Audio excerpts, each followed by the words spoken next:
All right, what's up, boys and girls? We are back with another TagCast. So, final round has come and gone. I think a lot of people tuned in for it, so I'm sure you know what the results are for that. For this episode, we'll discuss final round a little bit, I'm sure, but we're going to be doing the Chaolans, both Lee and Violet, for this one. And yeah, since I just mentioned final round, that's a good segue into introducing my guest for this one. Placed fairly high at final round, had a good showing. I know a lot of people enjoyed watching him play, and that is none other than Fighting GM. What's going on, dude? Hey, what's up, man? So you were already on for the T6 podcast, and it was a kind of a little goofy episode because we had already done Lee. So you actually came on for Miguel, which I think some people liked, some people didn't, Yeah. because they wanted to hear your creme de la creme, the Lees. So I'm sure a lot of people are going to be excited about this episode. But first, we already went through the whole introductory background thing on the last episode when I had you on. So for this, just I guess kind of as an intro to the episode, kind of give us your thoughts about final round. Like, what did you think about your own performance? How did you enjoy watching everybody else play? Did you see anything new, anything exciting? Kind of give us a little summary, I guess, war report, if you will. I enjoyed it. I always enjoy final round. It's like my third time going to ATL. Actually, my fourth, so it was a lot of fun. I got to see everybody again because I haven't really played or seen anybody since the T6 days.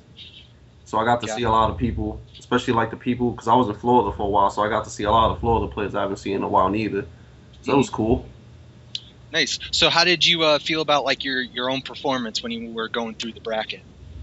Um, well, throughout the day, like, Obviously, you always want to win. I know yeah, everyone goes into it wanting to win, but yeah, I wanted to win, but I felt like I dropped too many combos and stuff like that, so it cost me a lot of my matches when it came to top eight. But I played all right. well, yeah, I think so too. And everybody, JDCR and Nee just seemed to be on their game that day. And it was really, really hard for anybody to touch those guys. But I think, if I recall correctly, I think you were the only American to take a match off of Nee. Is that correct? Yeah, I was the only person to take a game off of him in the singles tournament. So I guess I have a couple questions regarding that. First, like just for bigger tournaments in general, like final round and stuff. Like, what kind of advice do you have for maybe newer players picking up the game, or maybe intermediate players that, maybe find themselves struggling a little bit as they're going through their matches? Like, are there any things that you do to like calm your nerves or like prepare for those big events? Practice as much as you can. A lot of practice. Lots of practice. Because this game is like, it's tough. Like, there's a lot of, damage is really high. You have to be careful about a lot of things, about tagging and stuff.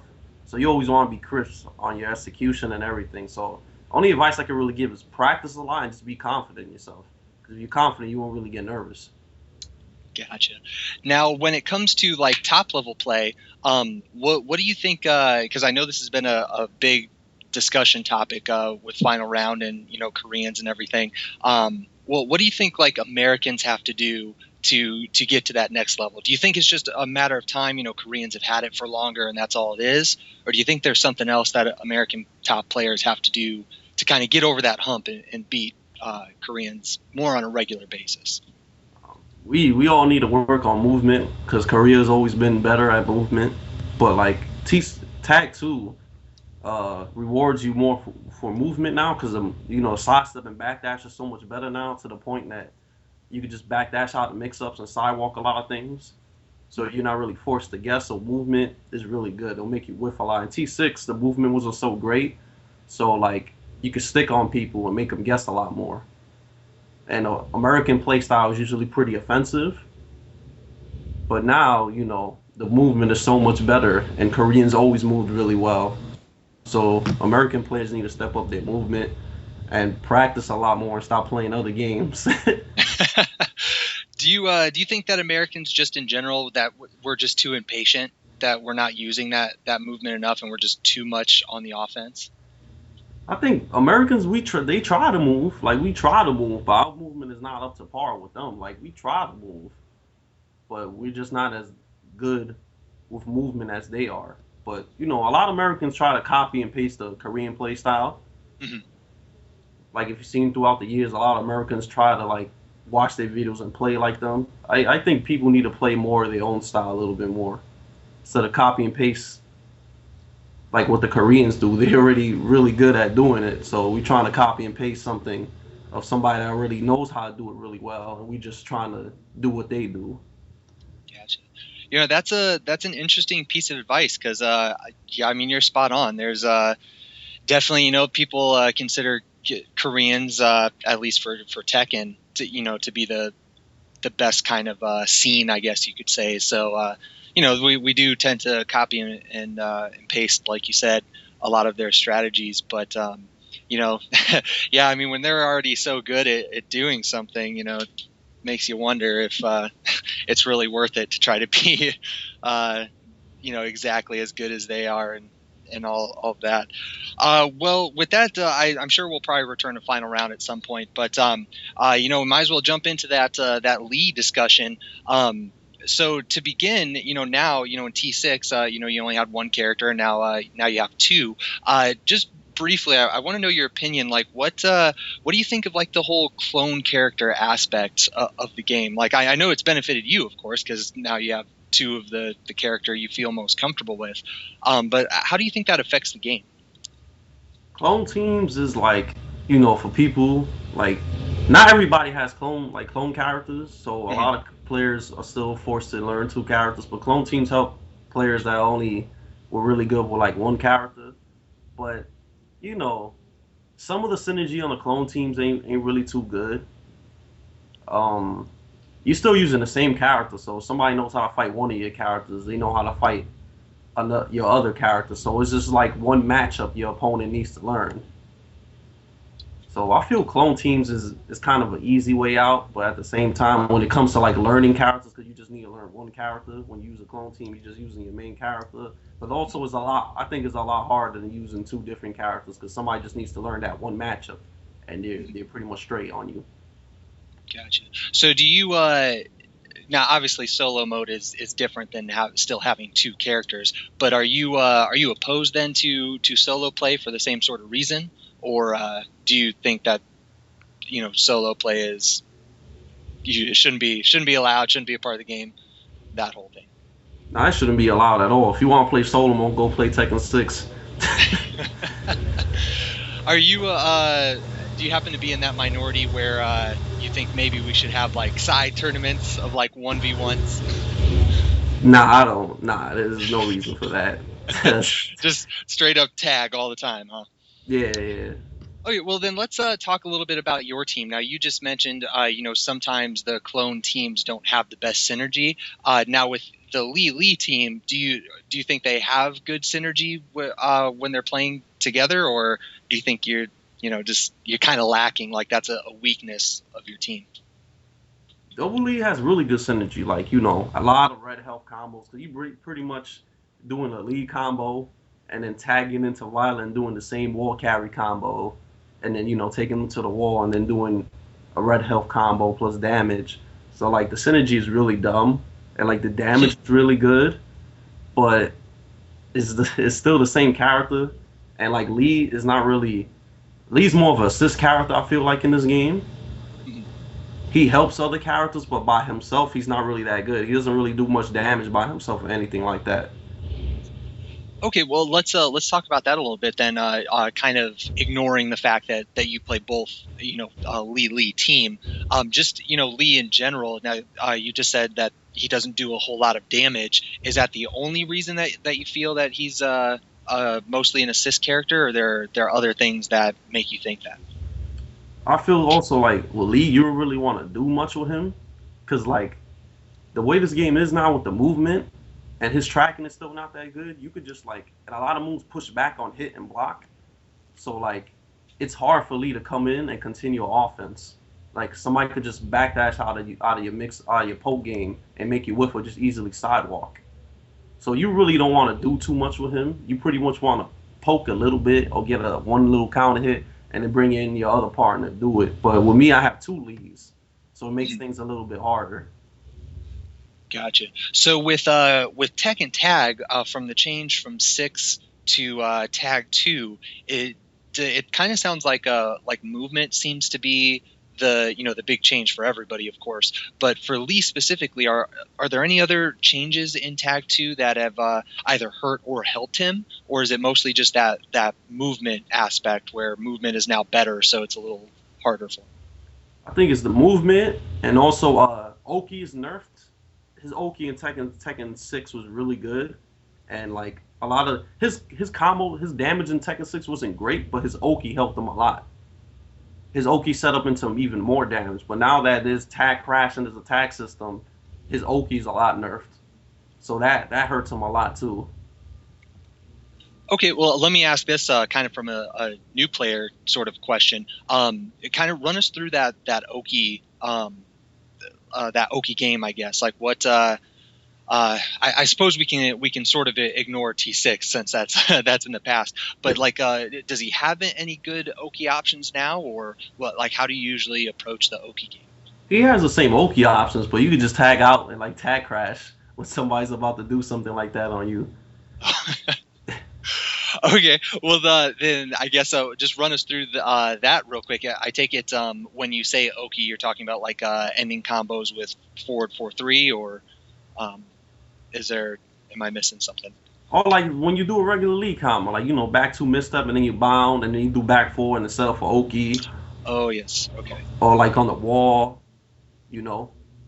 So what sorts of things are you doing then after you get that slam down to sort of counteract the tag crash? Do you find yourself trying to predict the crash a lot, or do you usually just say, you know what, fuck it, if they tag crash, they tag crash, that's cool, I'm still going to go for my normal shit? I just go for the normal shit that I used to do in T6 a bit. Like I still go for like try to go for Oki, and if he tag crashes, he tag crashes. Or if I read he's gonna tag crash, I'll just punish it. But Okay. What's for Lee? What's the best punish in the back? I'm guessing it's probably God, what the hell is it called? Skyrocket kick, down down back four. I can't. a blazing kick, yeah. Blazing kick, yeah. Is that usually what you do, or is there something better? Yeah, if I see a big whiff and I'm able to read the tag crash like whiff, like blazing kick is really good, or delay hop kick, or if I have violet Cruzat kicks. Oh, okay. You're gonna.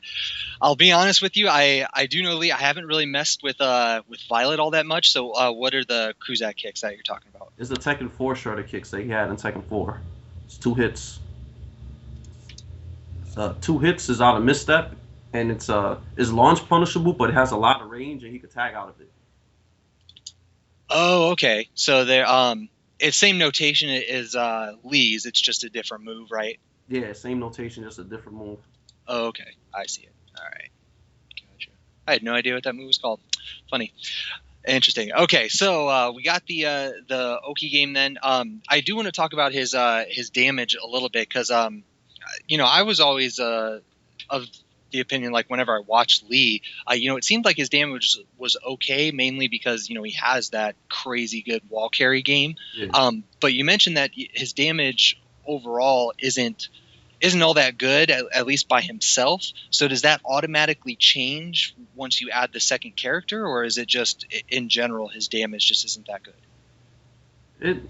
I feel with Lee, it's best to put him with a really, really strong character to help him in the damage department. Because he needs damage. You need to have somebody that hurts with him. So I take it then, based on that statement, that he has a lot of stuff that tags out?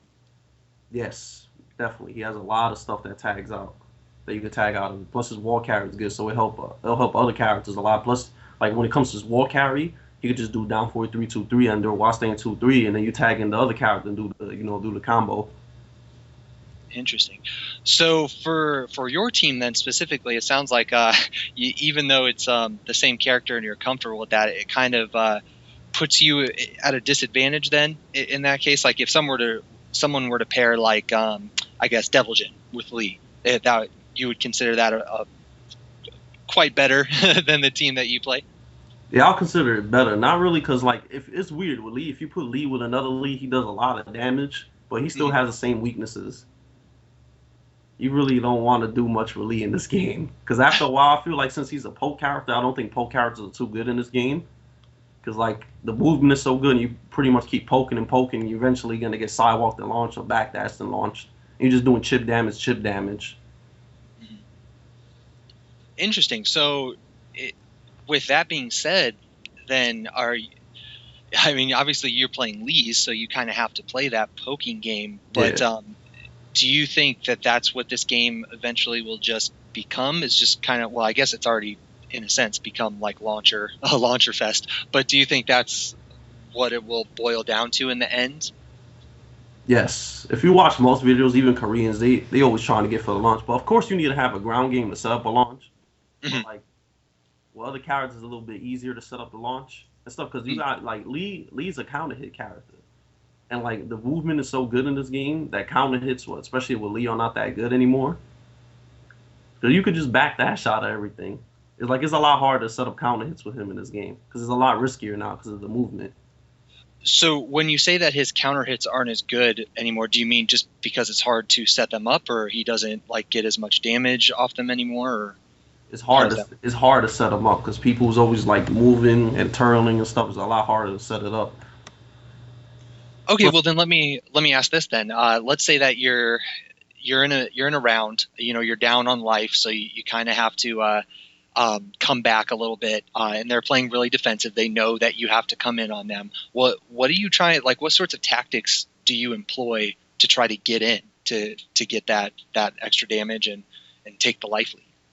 I try to do stuff like I try to walk in empty and try to see like what they're gonna do, like so I can like make them whiff, like walk up and backdash a bit, see if they're gonna press a button so I could whiff or something. Or I try to get him with 1-2 misstep or something, or like an empty misstep. It's kind of hard with Lee because he doesn't really like. It's hard for him to get in.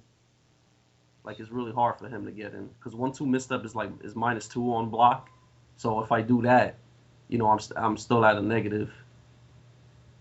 So let's say that you have a newer player who's trying to pick up Lee. What sorts of like what piece of advice would you give them in that situation where they're trying to get in, their opponent is committed to defense. You know, they don't want to get baited. They know that you're gonna take a lot of life or try to get that launch to get back in the round. Like what would you tell that person to try to get in? Like what sorts of things should they be doing? Try to do some quick pokes like down back forward, down forward, safer lows, down back three plus four. Try a slide mix up. Um, Down three if you can, even though it's launch punishable, is really quick. So try stuff like that. You're kind of forced to poke. Somebody's playing defensive like that, I'll go for a slide mix up. But you're forced to poke and throw and stuff. So you just gotta commit to that. There's not really much else you can do. Well, that kind of sounds shitty. Well, I guess let's talk about what you said before that you think that Lee is primarily an assist character, and if you pair him with somebody who's got that really safe offense, that big damage offense. I mentioned Devil-Jin, but pretty much any of the Mishimas Yeah. or anybody that's up there. Let's say you pair him with that character. What makes Lee, aside from the wall carry, I think most people know about the back two and then while standing 2-3 and all that. What other sorts of things make him a really good assist character? Is it basically just that, or is there more to it? He has a lot of taggable options. He still has his counter hit game, and his keep out is good. So like, he has a lot of ways. Like if he's low on health, to tag out his partner safely. Like even if like you get like a lucky hop kick or something when you're about to die, you could just down for 3-2-3 at the wall carry and just tag in your other character. You're pretty much good. So he has a lot of ways to get his other character in, and he has a lot of ways to get easy, quick damage, like with his pokes. When you say easy, quick damage, you just mean like 1-2-4, or They had like like, down three, regular pokes and stuff, a oh, slide. Yeah, he has quick ways to get damage, and then you could just tag in your other partner. But you really don't want to do too much work with lead. That's why two leads is not really because after a while, if you block his stuff or start sidewalking and stuff, it becomes a lot harder for him when somebody's fully on the defense. So with that being said, I know before Violet came out, I think you were playing Lee Lars, right? Is that correct? Yeah, I used Lee Jack, and then I switched to Lee Paul, and then I used Lee Lars, and then I went to Lee Violet. Now, because of the weaknesses that you mentioned with having a double Lee team, do you think that you'll ever go back to another character and insert them for either Violet or Lee to try to make up for that weakness? Yeah, I'm using Violet Lars. Ah, interesting. So I know Lars is really big damage. So now that you have, so with that kind of team, uh, you mentioned that you shouldn't do a whole lot of work with Lee, or at least you shouldn't be trying to. So I take it that Lars, I'm guessing, would probably be um, your point character, and then are you like what is your philosophy when you have that kind of team? Like what's when you go into a match, what are you trying to do? Just trying to get the damage and just get it over with. Try to get that arc blast or that counter hit launch or that quick sidestep launch or whatever with. Because with Violet, like I substituted Lee with Violet because Violet has cruiser kicks, so I have a scary whiff punish now because that move has a lot of range and stuff and it's easy to whiff punish with. So if somebody whiffs something from like half screen or whatever, I get a free launch. And I could just wall carry and then do the Lars combo, and that's like 130 something on the wall. It's pretty ridiculous. So with that, I'm actually glad that you brought up those kicks. So it sounds like you put Violet ahead of Lee. Aside from that one move, do they have any other big differences between the two?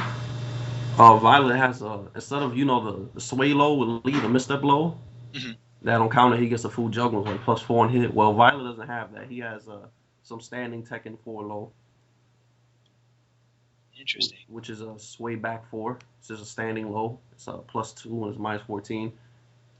I think it's real good because like it spaces really well on hit, and it's a lot more harder to see than sway low. I think Lee's misstep low, even though it's safer and has better frames on hit, is a lot more seeable. Gotcha. And it doesn't track. Now I know that it takes a little bit of setting up to get that move to come out.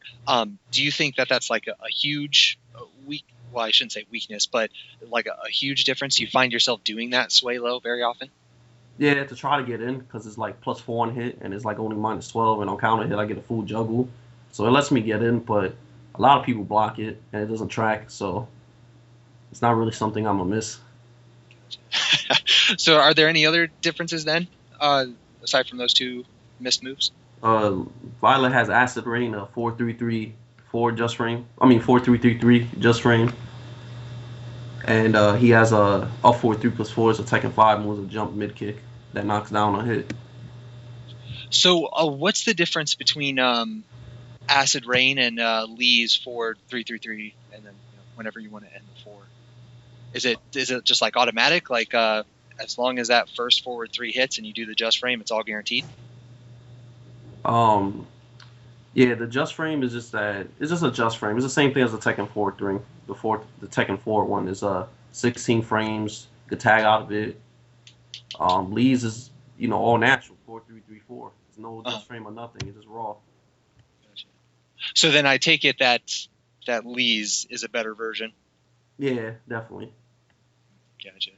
So it sounds like based on the mist low and then the acid rain, the main reason that you're playing Violet then is just for those Cruzak kicks then, right? Yeah, that's the only reason why. But it sounds like that's a really big advantage though, being able to launch. Yeah, because with Lee, I'm mostly with punishing with back 1-1-2, and that's good damage, but it's not launch. It's not gonna get stopped. It's not gonna make people stop whiffing unless it's a wall splat. But people just keep going in this game. Gotcha. So all right then. We'll let's talk. I think we've kind of covered his his weaknesses a little bit. So let's talk a little bit more about his his strengths. So you kind of went over the low pokes that he has. I know that he also has a lot of really good mid pokes. Down 2. He still has down forward 1. Are there any other like really good pokes that you find yourself using a lot? Standing 3-3 is good because it's easier to hit confirm and does a lot of damage. Tracks the strong side, so that's good. His lows, yeah, like we said before, like his Silvertail is safer now. All his lows are safer, but down three still launch punishable, but all his lows are safer. Um, what else about him? Oh, his 444 is good now. Zero on block and it high crushes, so you could have some counter hit games afterwards with that move too. Does that on counter hit? If you actually do the 444, can you complete a combo like you would a Magic 4? Or? Yeah, it's a full combo. You get a stun. He gets it's a full combo. That's not too bad. So you said zero on block then for that one. Yeah, it's a really good move, but. So now, what are for since he's mostly like a counter hit character and such. When you're trying to get a launch, do you find yourself, I guess, trying to predict or set up whiffs, or are you trying to hit like a counter hit launch? It depends. Or is it just like a balance? You're like going for both. It depends how you want to play. Like usually, like I used to like try to hard read like if somebody's gonna do a high or mid after a certain move, like down forward one or something like that, to try to predict something so I can get a counter hit. But that's really risky because if you guess wrong, you get launched. Like let's say if you think somebody's gonna do a jab and you do down three to crush it and get a full, hitman four. But what about if somebody does a down 4-2 instead? You get launched. You get what I'm saying? Mm-hmm. So with that sort of philosophy, do you? Oh man, I had a question. I just totally blanked out on it. Do you? You know what? Never mind. Like I had a question, and then for whatever reason, I just forgot. Anyway, so okay, so you're doing the counter hit stuff, but like you said, it's really really risky. So what are what's the best way to put this? So you do the you're doing your poke game, and then you have these he has launchers just like everyone else does. Are you mostly like a matchup kind of guy? Do you think that Lee it depends on what character he's playing, or do you try to do you think it's more like an opponent sort of deal? Like I just need to watch whether you prefer highs or lows, or does it have more to do with the character that they're It's both. Some characters like Law, I like to go for like down three a lot, high crushes because most Law players go for jabs a lot. But this is like you take it you take your time with the match, see how your opponent reacts to a certain move, and if you see like your opponent likes to do a mid after he blocks down forward one a lot, or if he likes to do a jab after a certain move, then you start reading them and start counting hitting them. So just take your time. I just take my time on my opponent, just see how they react to my stuff on block, and then try to punish them. Now, is that this is more of a broad question, but do you think that you do well or better than most players because Lee kind of has to? It sounds based on what you said, it sounds like he kind of has to take his time a little bit. He has to poke, kind of move around, watch his opponent, and then you have to make reads based on that. Because you're kind of forced into playing more patient, do you think that helps you a lot over other characters that can just kind of do offense?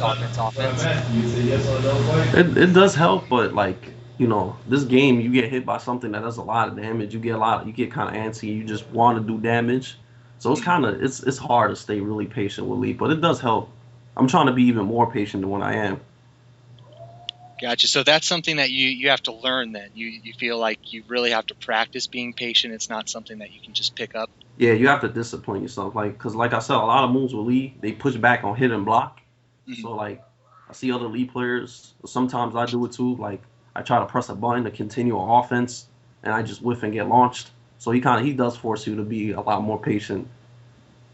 And like also like when it comes to like for him to get damage, he has to take risk. He has to take risk to do big damage. Like with his counter, his setup is a risk, like I said before.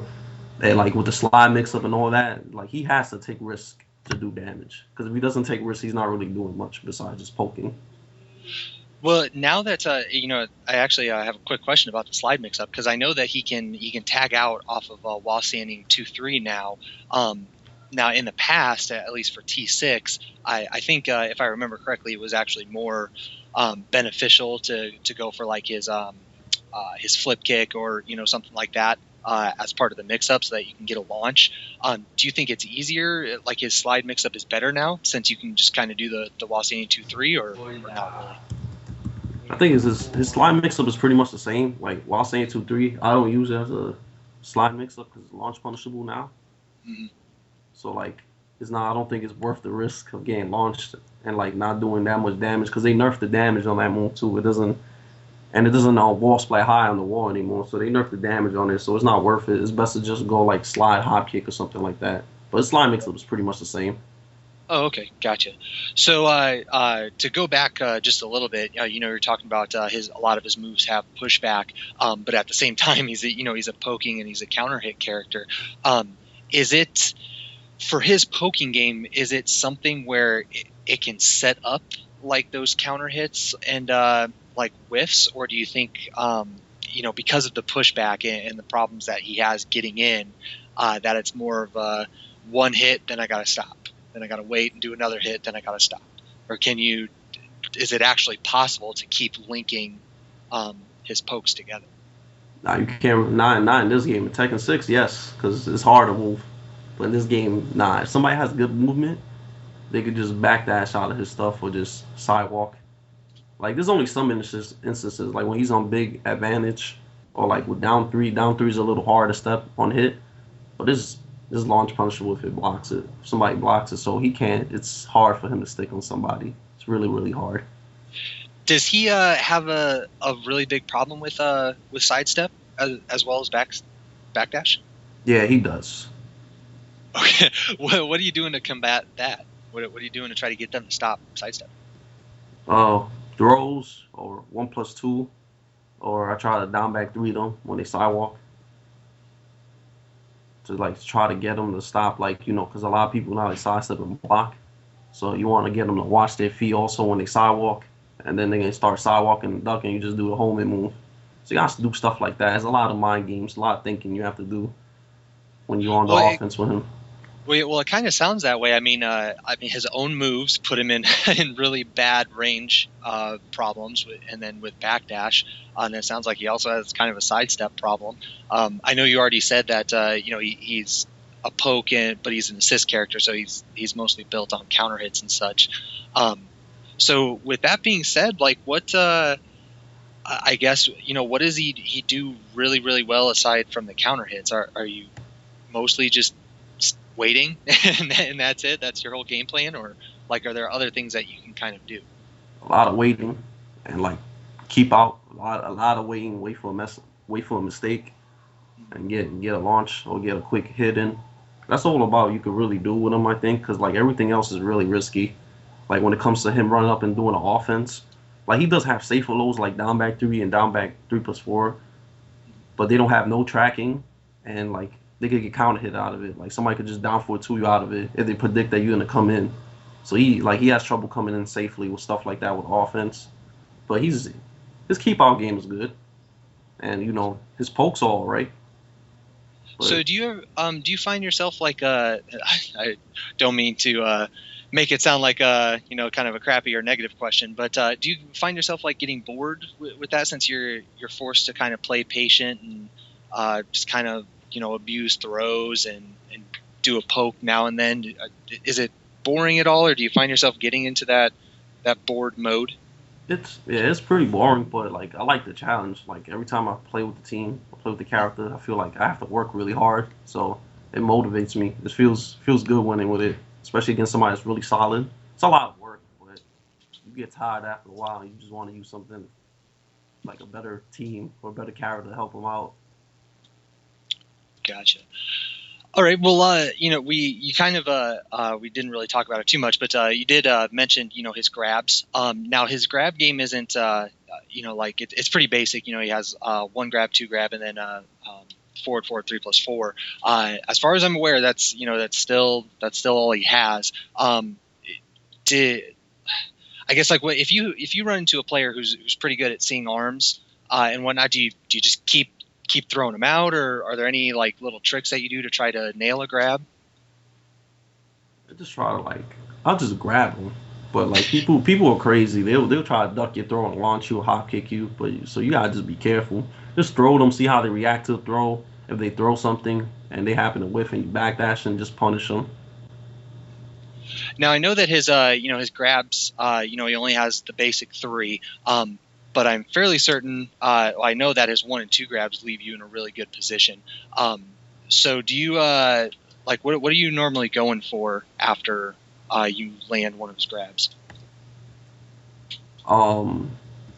If they stay on the floor, you got some options. You could do like a ground hitting mid, like back 3 or 4 3+4, or down 3. Or if they get up straight, you could do down 4 4 4 4 on their back, or down 4 3 2 3, or 4 2 1. Or if you think they're in the back row, you could run up and blazing kick them, and you get a full launch. Do you ever find yourself doing the forward 3+4 anymore? Is that as good as it was in 6? I do it sometimes. I don't really do it too much because you could just backdash. You could just sidestep out of his options afterwards, or just backdash out of it. So it's like, maybe it's like a once in a while thing I'll do. I just get a quick hit and then dip, just leave. So I guess that's a pretty unique, because I think for a lot of characters, like, they nail a hit and they can immediately go into some sort of offense. But it's like for Lee's, for both of them, it sounds like you just kind of have to take your damage and then reset it and then just be patient again. So for a player that's mostly just starting out, they like Lee, they like playing this game. Do you find that you're spending more time like studying matchups and stuff like that than I don't know, like say a Heihachi player or a Kazuya player? Yeah, well, Lee is mandatory to know all your matchups and stuff. But I practice combos a lot because, like, with Lee, you want to do max damage all the time. So I practice combos a lot and then matchups to know how to punish and when to sidewalk something, so I won't like be forced to be on the offense because I don't know how to fight something. Because it's a little bit, like I said before, it's risky for him to be straight on the offense. So it's best for you to know when to sidewalk a character, how to punish them, so you don't really need to do all that extra stuff. Gotcha. Now, you mentioned earlier in the episode that at final round you found yourself dropping some combos. What is it about his combos that make it so difficult, that kind of require that you practice them? Back two misstep is harder to do now for some reason. I think it's the frame lag they put on the game or something, but like his back two misstep is harder to do.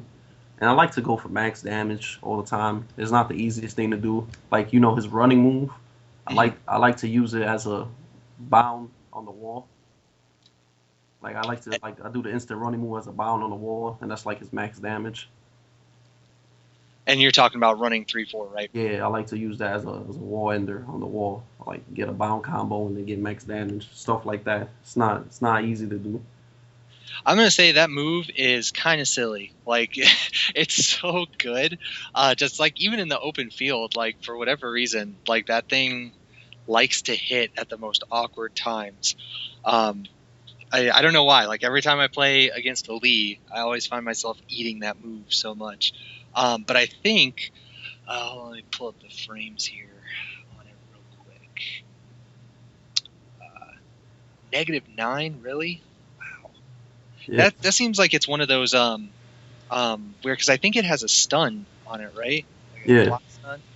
Yeah, you get like, if you block it, you get like a free mix up on Lee. Like the tracking, well, it crushes well like up close, but like the tracking is bad on it, so you could just step it.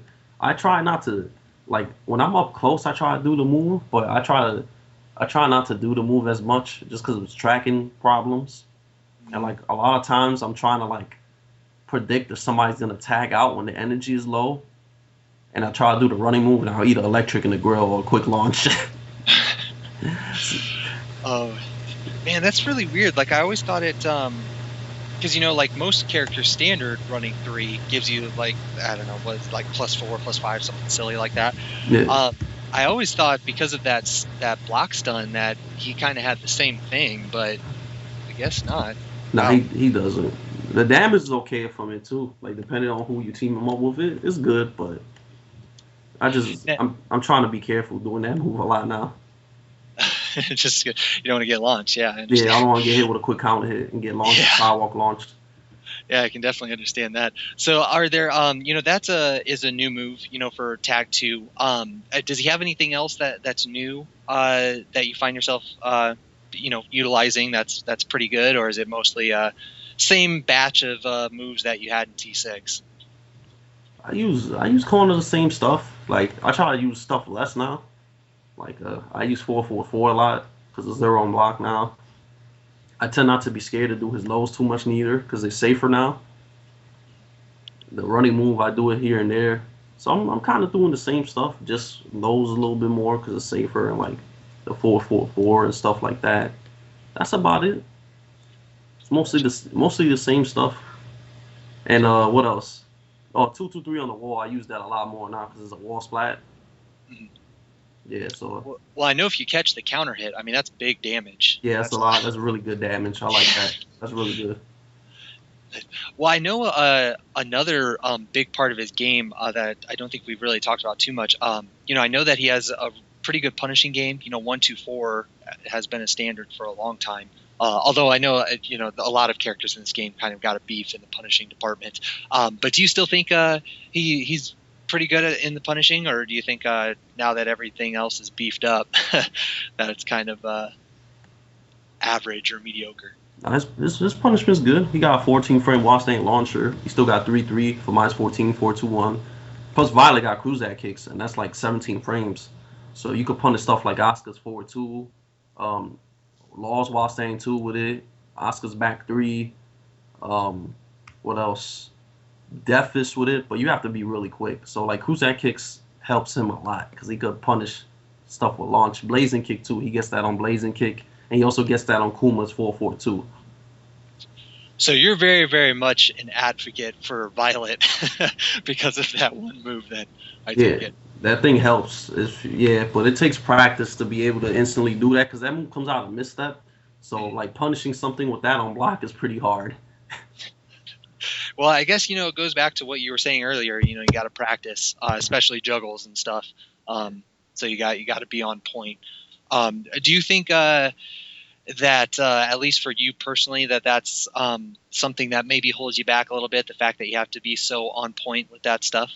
Yeah, because I get bored of Tekken. Like just being in practice mode, it gets boring. That's why I start playing other stuff and going outside and doing other stuff, and then yeah, I start messing up and shit. I'm like, I gotta practice it all over again. You got to mow your little square foot lawn. Yeah, pretty much. So, I know players are divided, into two camps. One that prefer to actually play matches to get their practice, and then others that really, really, really like to hit the lab. Do you now? It sounds like you're kind of forcing yourself to hit the lab. Do you think that it would like help you or help lead players to play more matches instead of do the lab work, or do you think like it's really, really important to get your juggles and stuff down in the lab rather than a live match? You have to do both. You have to practice your combos and practice mode and learn like the frames of characters also. But you need to like, cause like you could hit the lab and learn how to fight a character and learn how to step them and learn all the frames. And then when you play against the character specifically, when somebody's using them, you can't react to everything because you're not used to it. So I suggest people just do both. Now I know you're in New York, back in New York now, and I know that you guys got quite a few good players up in New York. Do you find yourself playing online very often now, or do you like are you strictly offline? Yeah, I haven't played online in a long time, man. A long, long time. So, do you think that at least in New York, that you guys have enough spread, enough versatility in your character distribution to make that work, or do you every once in a while find yourself asking, "Oh man, I wish we had, this player, or, Kuma, whatever it is."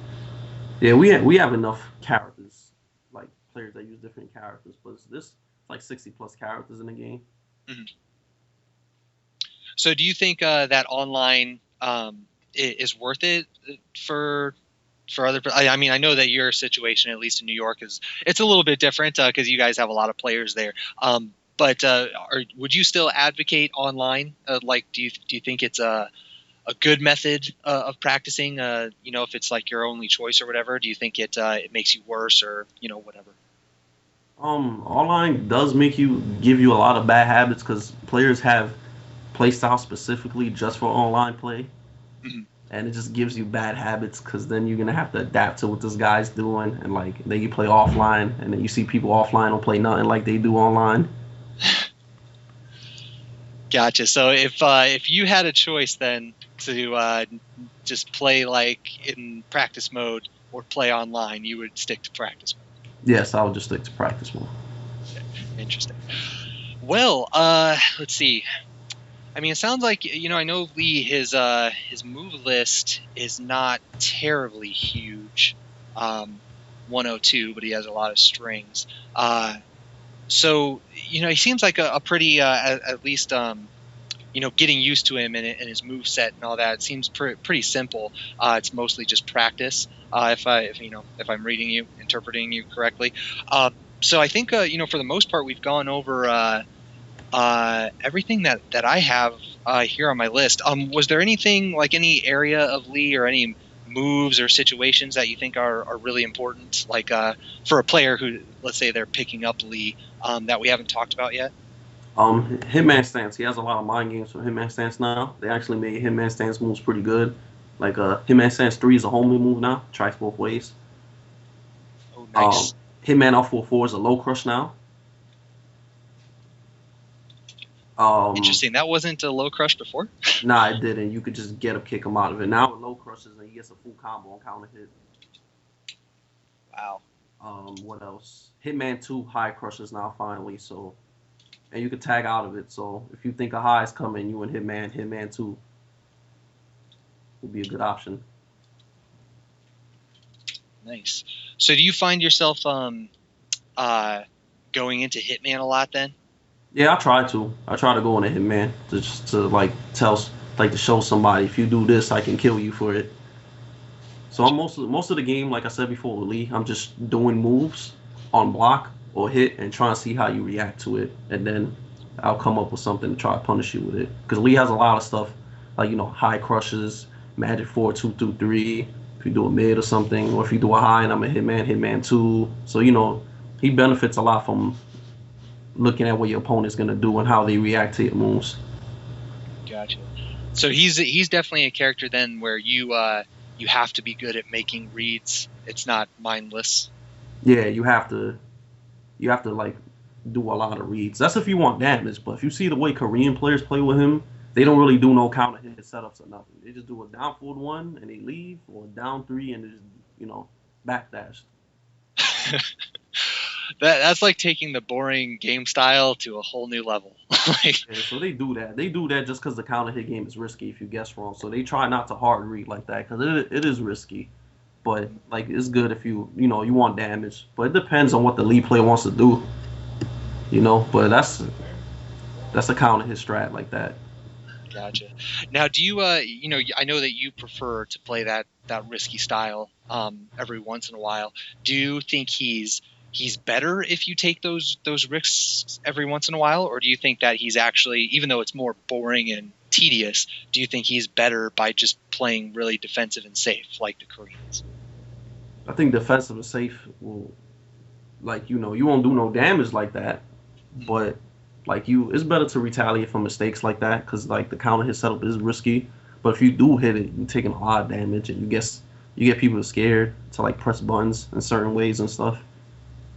But that play style, like I feel, well, when you have two leads, you're kind of forced to do that. But if you have Lee and another character, you're not really forced to do stuff like that. So to go back just a little bit to Hitman, because I know Hitman stance is obviously it's unique to him, but usually when a character has stances, it's pretty important. Do you find yourself doing just like raw Hitmans, like out in the open, or do you prefer to go into it from a move? I prefer to go into a move, but sometimes I'll, like for Oki, if somebody just gets up straight, like I'll just do like a Hitman mix up. I'll go into Hitman really quick and do like a Hitman 4, Hitman 2, or slide mix up. Now, Hitman 4, I know in the past that I don't know if you've seen the same thing, but it seems like it's gotten a little bit quicker. I don't know if it actually has, but I see Hitman 4 connecting a lot more in Tag 2 than I have in the past. Is it? Do you think it's because of like the lag factor that you were talking about earlier, or do you not see that at all? Do you see no change? It's still hitting the same amount. It depends on the player. Some players are more scared to block stuff, and other players don't care. It's the same speed and everything. Okay. There's no difference. Because I always felt like it was like it seemed like a little slow to be the only low out of Hitman. So I didn't know if it was still viable, still something that you would do.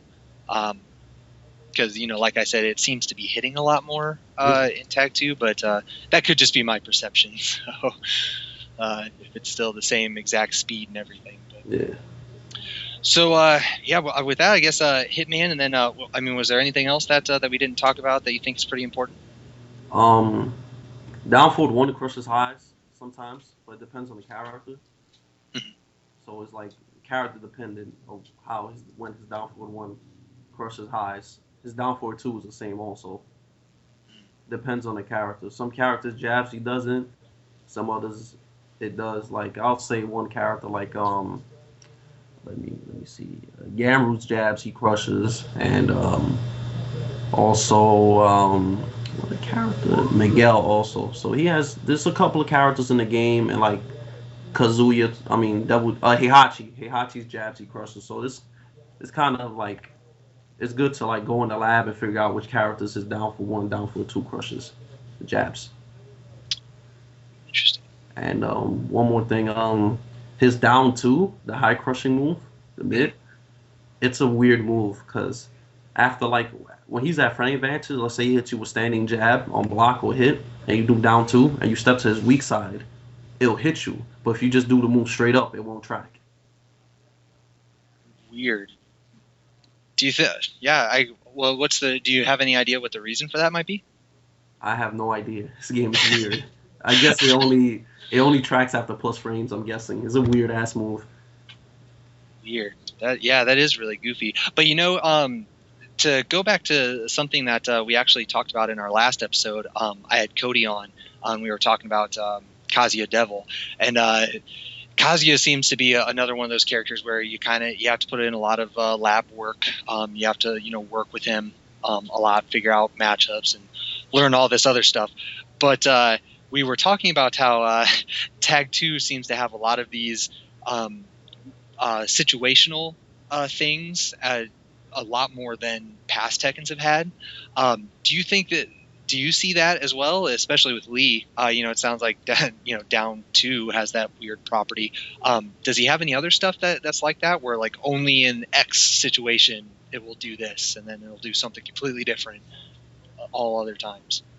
Mostly that move. Down 3 also. Down 3 doesn't track well after if you're on minus.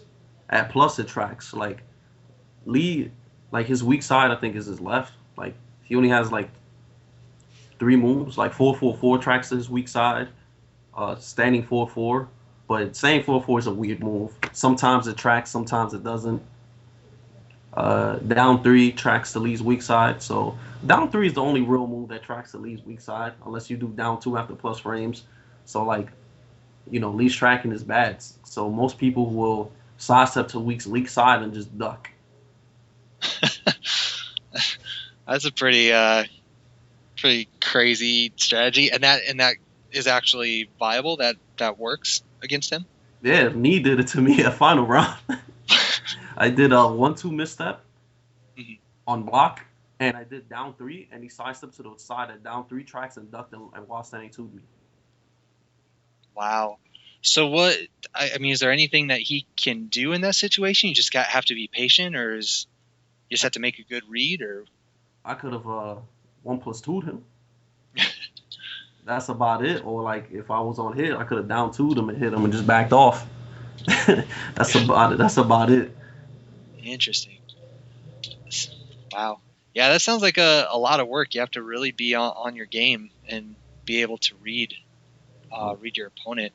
Do you? I know Lee. You have to be patient. You have to put in your practice and that. So I don't know if if a whole lot has changed for you for Tag 2, but do you feel like this game just in general, to kind of go back to what I was talking about earlier, is a little more situational than past Tekkens, where you really have to um, learn and read and practice your what each move does in each situation? Yeah, it's a lot. I feel this game is a lot harder. Like I had like for six, I had an easier time to win with Lee in that game. In this game, I have to like learn like what moves not to do in certain situations, so I won't whiff and stuff like that. Because how good the movement is. If somebody could step a certain way when I do this move, it's tough, man. So do you? But I know you mentioned earlier that you do enjoy the challenge. You like having to work. I guess unlike most people, you like having to work for your wins. So do you ever think that'll change? Do you ever think you'll get so bored or irritated or annoyed that you'll be like, you know what, I'm gonna go the easy route. I'm gonna play, Mishimas or something like that. I feel I'm kind of doing that now with the Lars thing. I got tired enough of the lead shit that I should have said like, man, I'm gonna just go back to fucking Lars and call it a day. This is just so too much unnecessary work for no reason. It's too ridiculous. so do you think you'll ever, well, maybe not actually do it, but consider like just abandoning League altogether for an easier character or a better character? I was thinking about doing it, but I feel like I'm on the level with that character that would be kind of silly to do that. And plus, it's a tag game. Like, if one of my characters isn't too good, I just need to put him with a really strong character.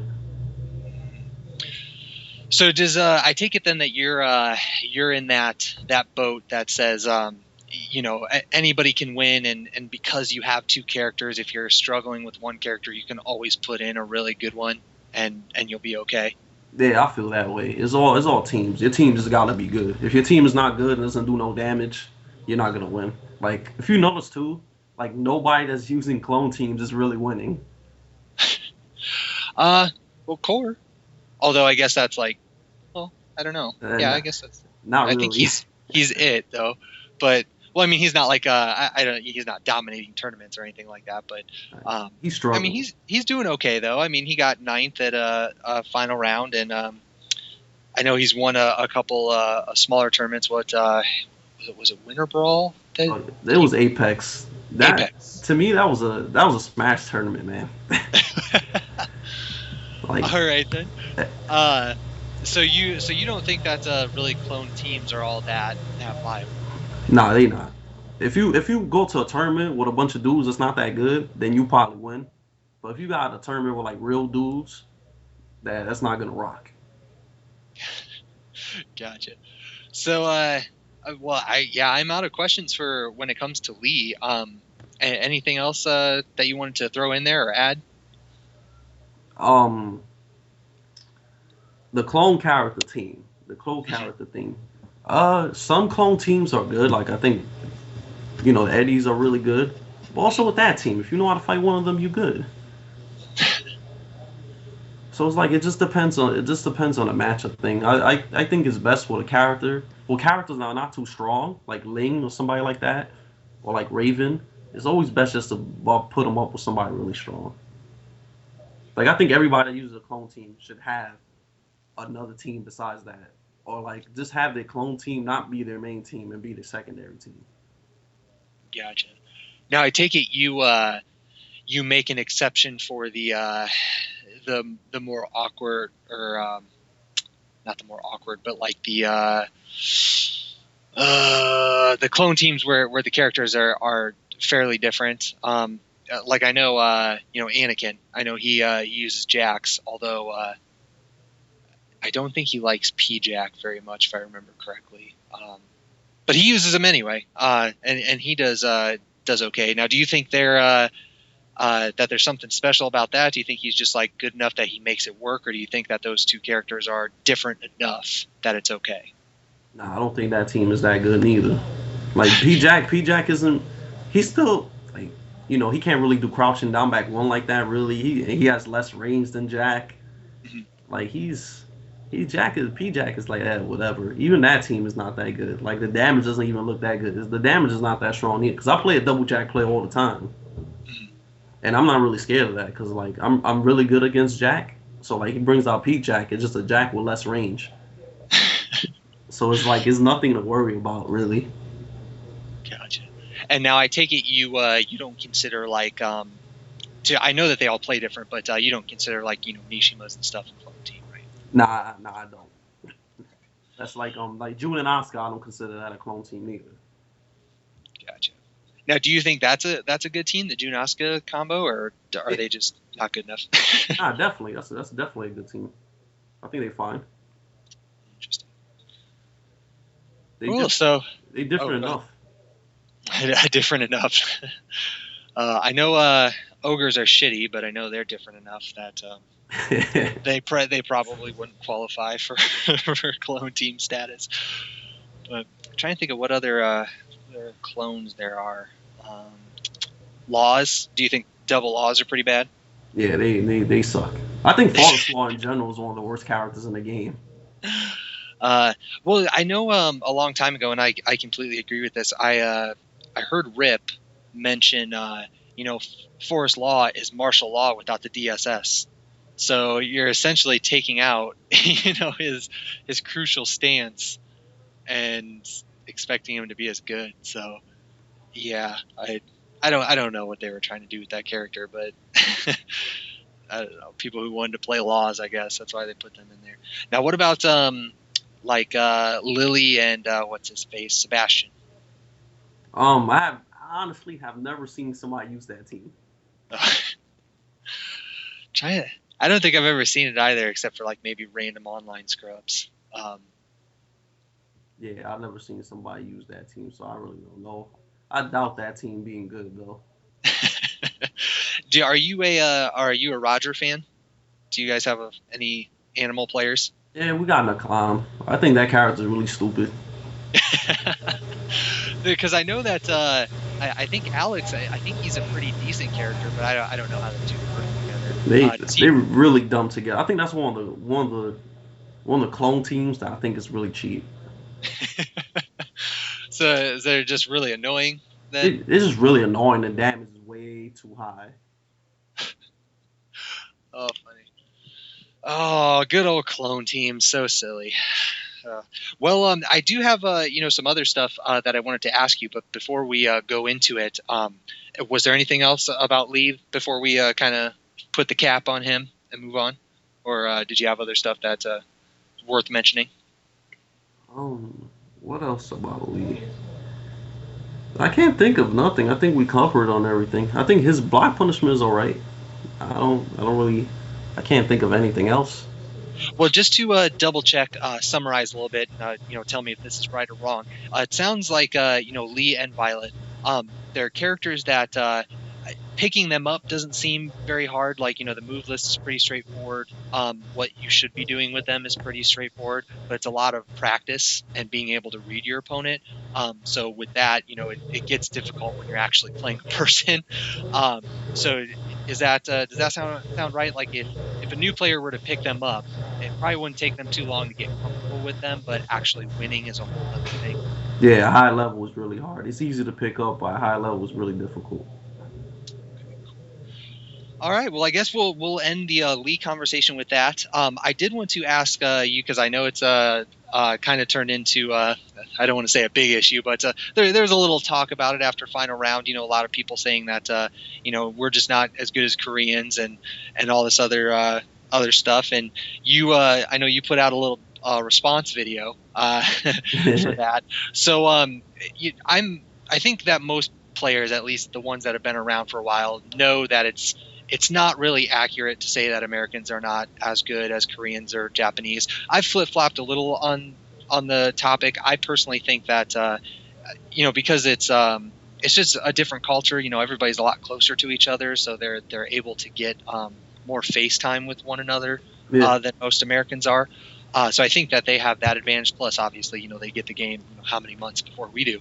But your opinion on that topic, like, what do you think it will take for Americans. And I know I asked this a little bit earlier. We talked about it, but like, what do you think it's going to take for a player to actually, step up and make that leap and be able to go into a tournament like final round and just dominate JCDR or sorry JDCR and NIE the way that they kind of handled American players?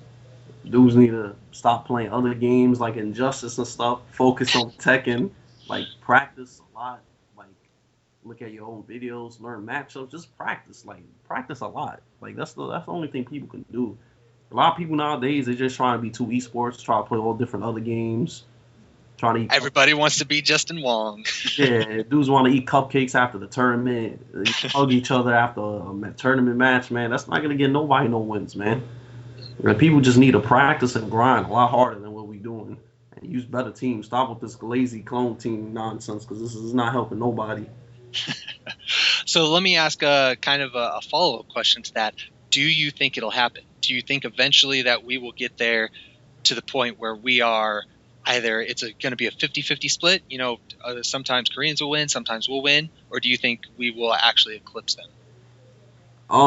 It depends. I don't know if people want to step it up. I'm not sure what these guys are doing, what they want to do. I know I'll try, but I don't know about anybody else. So I hope so. I hope people step it up and be like, yo, I want to win. Gotcha. Now, do you? I know Fab has been over to Korea within what was it, like the last year or so? I think he went over there. Do you foresee a lot of other trips from U.S. players over there? Or do you think it's mostly going to be them coming over here? Probably over here, mostly like there's a couple of sponsored players. Maybe they'll go with it, but I think it's mostly going to be them because like Tekken, they're putting big money prizes on these tournaments, and the Koreans and other players are seeing that, so they're gonna try to go over here a lot because they think it's free money. Now, what about your sponsor? Do they just sponsor like U.S. trips, or do you think you might ever have that opportunity to go over there? Money Inc. is not really a sponsor; it's just a clan. That's all it is. Oh, gotcha. Okay, I totally misinterpreted that. Man, we have fighting game plans. When did that happen? Yeah. Oh, that's funny. Who all is in Money Inc? I know there's a few other big. Just Rain James, Incognito, Run It Black, Kayal, EBM, Filthy Rich. He runs the whole thing, and I think Wayne Gamble now, and Fab. Wasn't Fab sponsored by what was it? AG. AG, yeah. Yeah, he still is though. But he's just doing the clan thing just for fun. Yeah, pretty much. It's interesting. I'm actually kind of browsing through the final round results right now. Why don't any of these other guys want to put Money Inc. on there? You're like the only one that they actually put there. Yeah, I don't know why. That's interesting. You're the only one man enough to actually put it on your name. Oh, funny. Oh, well, with that, I think that was pretty much final round and all that stuff. What sorts of events can we expect to see you at here in the near future? Other than Evo, of course. I'm sure you'll be at Evo. Civil War. That's like this weekend. That's in VA. It's supposed to be like a big VA tournament. Most likely that, and the UFGT tournament coming up. Mm-hmm. Yeah, I want to go to that. Yeah, that's the end of May. I will be at that one as well. So we'll see if you can take it again. Yeah, I don't know how many players are going to be out because for whatever reason, not a ton of players like to travel to the Midwest tournaments, or at least not even Chicago, which is kind of weird because I figure flights would be pretty cheap to Chicago, but. Oh, we'll see. All right, so UFGT, any other ones that you're planning on hitting up? ECT and whatever else I can go to. I'm trying to go to everything. So what is your philosophy is a bad word, but like what is what's your situation on like tournaments? Do you usually just like save up and go, or do you have like a little stash? Of like travel money that anytime you can get it, or how does that usually work? Or are you pretty picky about the tournaments that you like to go to? I just save up money. from like other tournaments. I just go to them. So you use previous tournaments to fund the next one. Yeah, whatever. Yeah, pretty much. Whatever's close. Whatever I can get to. If I can't get to something, I won't go. I just see how like if I'll lose a lot of money going to this event or I'll make something. Mm, So it depends on how I feel about going to the event. gotcha. Now, money comes with winning a tournament. So I understand that part. But like, just in general, do you typically play for the money or do you play for the pride? For both. Both. Yeah, I play for both. Okay. Money is good and pride is always there. So Well, let me throw a hypothetical at you. Let's say that I think MLG has done this in the past, although they have payouts as well. But let's say there was like some sort of expenses paid tournament that you didn't win anything. Even if you got first place, you don't get any prizes, but it's all expenses paid, and they brought like I don't know, like say the top 16, top 32 yeah. players. Is that something that you would consider, or does there need to be a prize? Nah, they gotta be a prize, man, because nobody wants to waste money to go to a place and you do well and you get nothing for it. Even if it was a title, even if you had the best players in the world. Yeah, because you really don't want. I don't think anybody will do that. Like no matter how much pride, I don't think anybody. So so it's not about pride then. You lied to me. You lied to me. You need money. You need money. Yeah. That's okay. I understand that. That's why tournaments happen because you get that prize for winning. In addition to being able to call everyone a clown, so there's always that. Well, that's all the questions I have, man. So for the final little segment for these episodes, there's a little soapbox, a little rant. I know that you did one for T6. So I guess if you want to skip it, you can, but I'm going to throw it your way anyway. I know it's been a while since that episode, so I can only imagine that there's something going on that's made you mad since then. So I want to hear about it. I want you to rant on something, shit on somebody, do something. What makes fighting GM really mad? Roger Alex. That's it, huh? Yeah, that I just hate. I feel that shit. I feel that team is really scrubby. Doesn't require no skill. I just feel stupid. I feel it's really dumb. Also, what else? I feel like a lot of Korean players are too cocky. Like they gonna get beat one of these days. And that dude saying that American players cannot beat Korean. I just don't like when people like talk about stuff that they have no idea what they talk about, even know the history. This is really stupid. That's about it though. So you hate basically people talking out of their ass. Yeah, that's about it. I just hate that. Like, if you're gonna say something, at least know about it. Or like, So with the Koreans and this cockiness, I know people. There's a lot of players that are like that, but what do you think it is about Koreans that make them that way, or that they come off that way? oh, because they think it's free money. They think they could just come over here and just be everybody and think it's free money.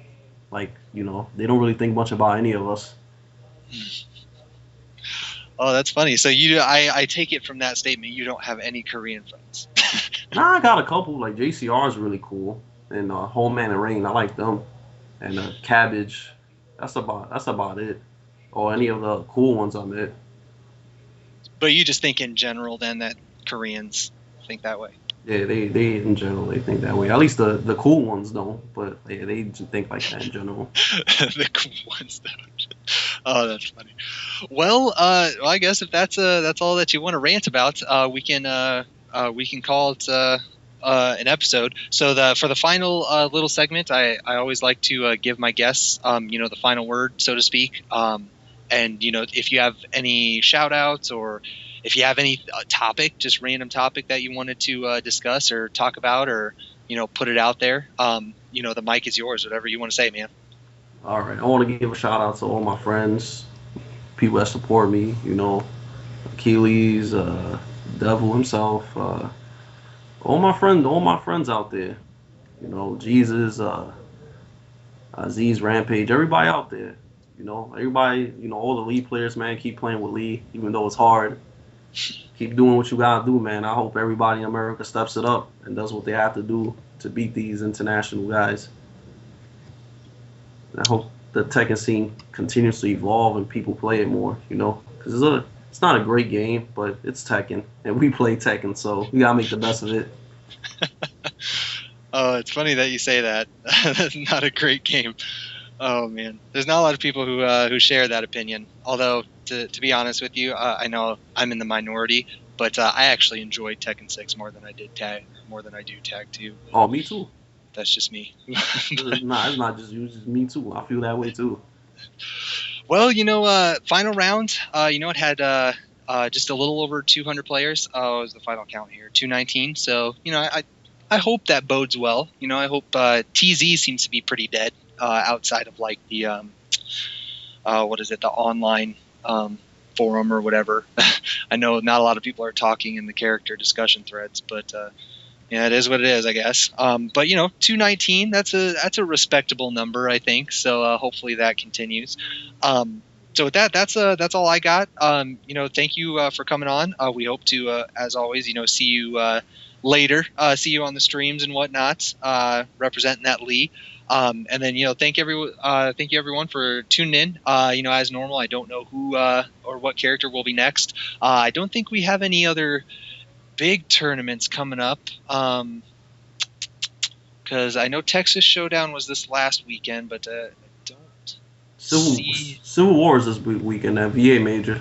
Oh, Civil War. Okay, yeah, Civil War this weekend, and I think there's kind of a break between that and UFGT, unless I just didn't write down ECT. I'm not sure what the date is on that, but yeah, we have some tournaments coming up here, and then of course Evo. Believe it or not, it's only a couple months away, guys. So save up for that. Tune in for that. But again, thank you, Fighting GM, for coming on. Thank you everyone for listening. As always, put your comments and questions in the thread and whatnot. Hit me up if you have anything else you want to discuss. And as far as that is concerned, have a good one. We hope you enjoyed the podcast. Later.